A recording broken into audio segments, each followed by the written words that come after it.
चिकन बाट पेट सेट कलो राजा जी, चिकन बाट पेट सेट कलो राजा जी। आवा ढोलिया पकल गेट कलो राजा जी, धके कोल गेट ढोलिया पकल राजा जी। आओ कल होई मुड़ फरेस राजा जी, आओ कल होई मुड़ फरेस राजा जी।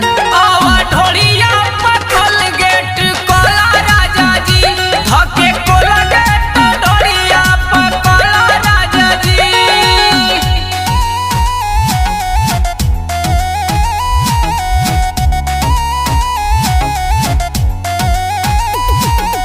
Music by Gajanan ji.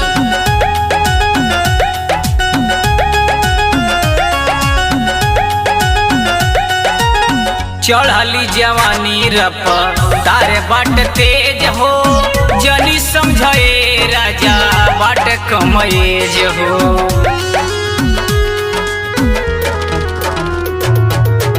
चढ़ली जवानी रफ तार बाटे तेज हो, जनी समझे राजा बाटे कमएज हो।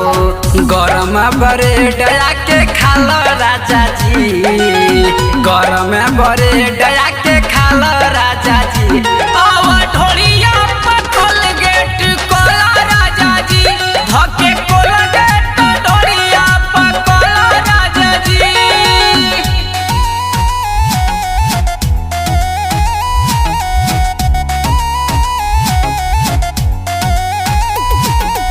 Music by Gajanan ji.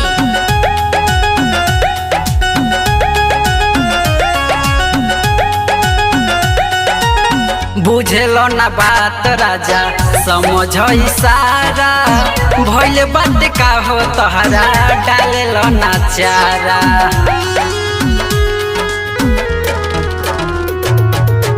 बुझेलो ना बात राजा समझ इशारा, भइल बात का हो तोहरा डालेलो ना चारा। पानी गिरा के तनी धोला राजा जी, पानी गिरा के तनी धोला राजा जी।